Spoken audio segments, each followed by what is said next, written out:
El 9 de noviembre de 1989, en Europa pasaría un milagro.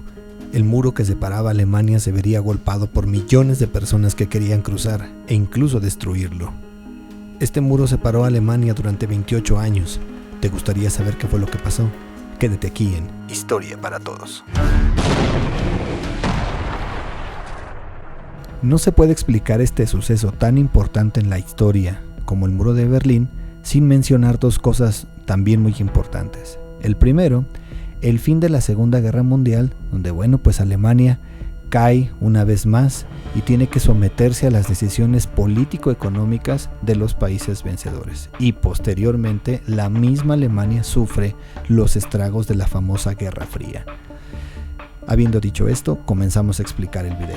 Entre el 4 y el 11 de febrero de 1945, los vencedores de la Segunda Guerra Mundial, es decir, Estados Unidos, Inglaterra y la URSS, que también se llama Unión Soviética o también se le llama Unión de Repúblicas Socialistas Soviéticas, o más bien dicho, se llamaba hasta 1989. Pues ellos decidieron dividir a Alemania en 4 zonas de ocupación.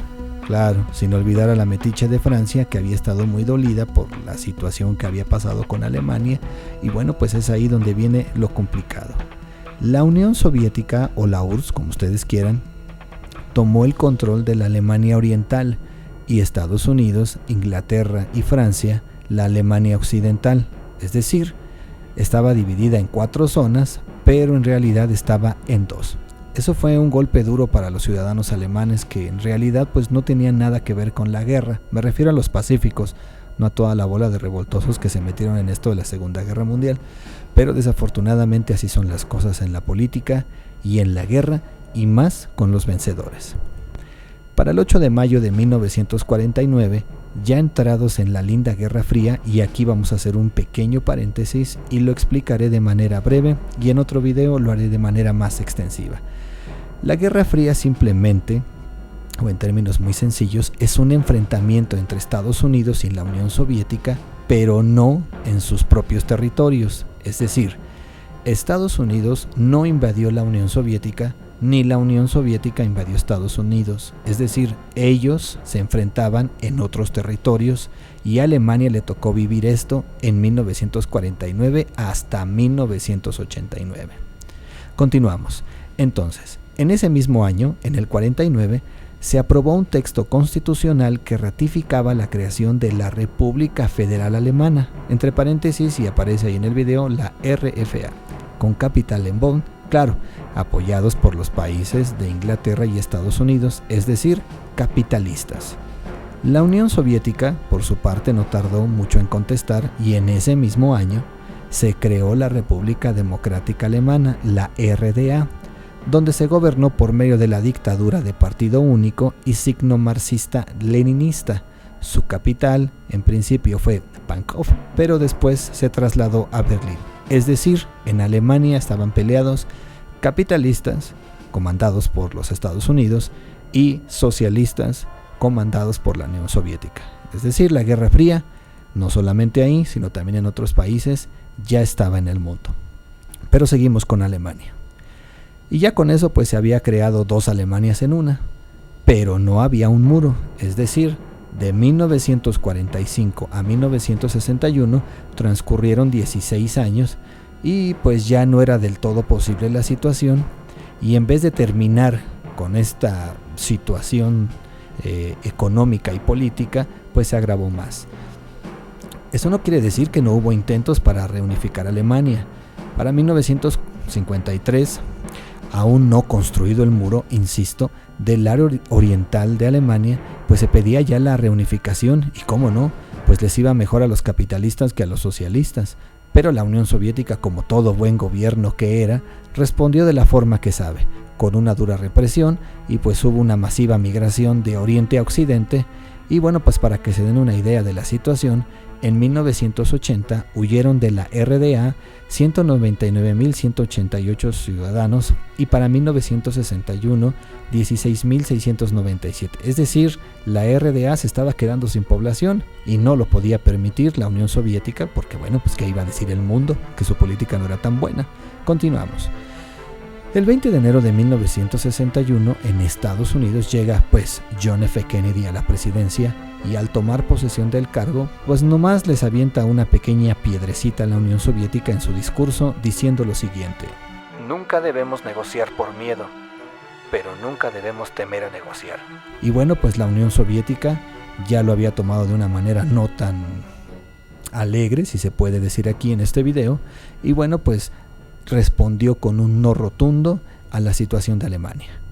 Para el 13 de agosto de ese mismo año, 1961, entre ensayos de bombas entre la Unión Soviética y Estados Unidos e indirectas entre Nikita Khrushchev y Kennedy y la masiva migración de la Alemania Oriental a la Occidental, en las primeras horas, desafortunadamente, del 13 de agosto de 1961, se pusieron barracadas temporales en las carreteras del sector soviético de Berlín Occidental.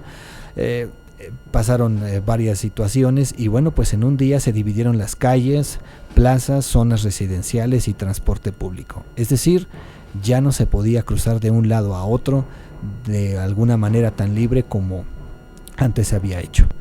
La cosa se puso más difícil cuando los tanques soviéticos y norteamericanos estaban listos para enfrentarse en suelo alemán. Es decir, la Guerra Fría tenía su enfrentamiento muy importante en aquel entonces, y no solo hubo tensión en ese país, sino también en todo el mundo. Y sin olvidar que también hubo tensión en diferentes países como Cuba, pero de eso hablaremos en otro video. Desafortunadamente el muro tuvo una longitud de 43.1 kilómetros y la otra parte del muro llegó a extenderse hasta 111.9 kilómetros, y de 1961 hasta 1989 el muro se mantuvo así, vigilado por la Alemania Oriental para impedir que pasaran a la Alemania Occidental. La pregunta que nos sugiere en este video es ¿cómo fue que cayó el muro o por qué cayó el muro? Porque la verdad esto no tenía para cuándo, y la Guerra Fría se había extendido a diferentes países del globo terráqueo y algunos hasta la fecha siguen siendo socialistas. Pero la caída del muro se puede explicar desde diferentes perspectivas, y una de ellas es la carrera armamentista que ya arrastraban Estados Unidos y la Unión Soviética desde años atrás. Para los años 80, para la Unión Soviética, esto se puso medio feo. La economía que absorbía esta tecnología de armamento era tanto que ya era insostenible. Pero el qué dirán de las demás potencias podía llevar a la Unión Soviética al colapso económico, pero trataba de mantener las cosas para que las demás potencias no se dieran cuenta de cómo estaba su situación, pero la verdad ya era insostenible. El 2 de mayo de 1989, Hungría decidió desmantelar las alambradas de la frontera con Austria, es decir, el segundo caso exterior por el cual el muro ya era insostenible de Alemania. Por ese agujero salieron más de 13,000 turistas, entre comillas, lo explico, de la República Democrática Alemana. Se fueron a la República Federal en Praga y otros a Varsovia, donde fueron automáticamente hechos ciudadanos de la Alemania capitalista. Claro, las manifestaciones no se hicieron esperar.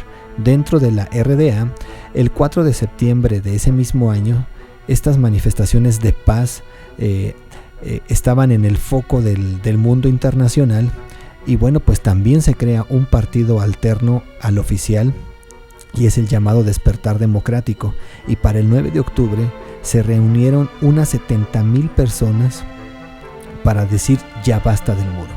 Y en la ciudad de Leipzig estaban preparados ya 6,000 policías al estilo soviético para acabar con esta rebelión. Pero insisto, la presión mundial o internacional hizo que cambiaran las cosas, y esto era un paso grande para acabar con el muro. Honecker estaba convencido de que el muro duraría unos 50 o 100 años más, es decir, era el opositor más grande que tenía la Alemania Oriental.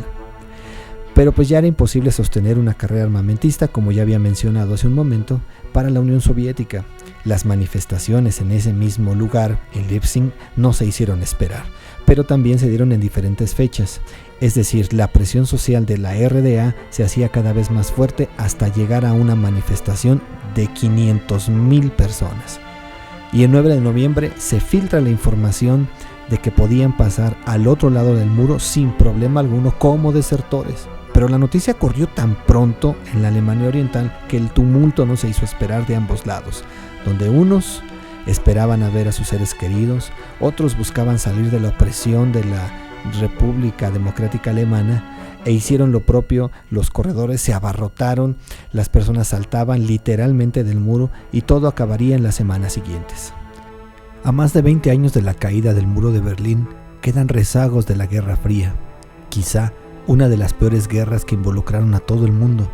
Alemania no fue la excepción y pagó muy caro el precio de estas dos ideologías que aún siguen presente en la mente de quienes lo vivieron en Europa o en diferentes continentes. En total murieron 600 personas que intentaron cruzar el muro de Berlín. 57 de ellos lograron cruzar haciendo túneles. Y este muro tenía 186 torres de vigilancia y 31 puestos de control. Es decir, el socialismo y el capitalismo acabaron con muchas de las personas que eran inocentes, no solo en Alemania, sino también en diferentes países. Si el video te latió, dale pulgar arriba y compártelo con tus amigos. Déjame tu comentario en la caja de descripción. Esto fue Historia para Todos.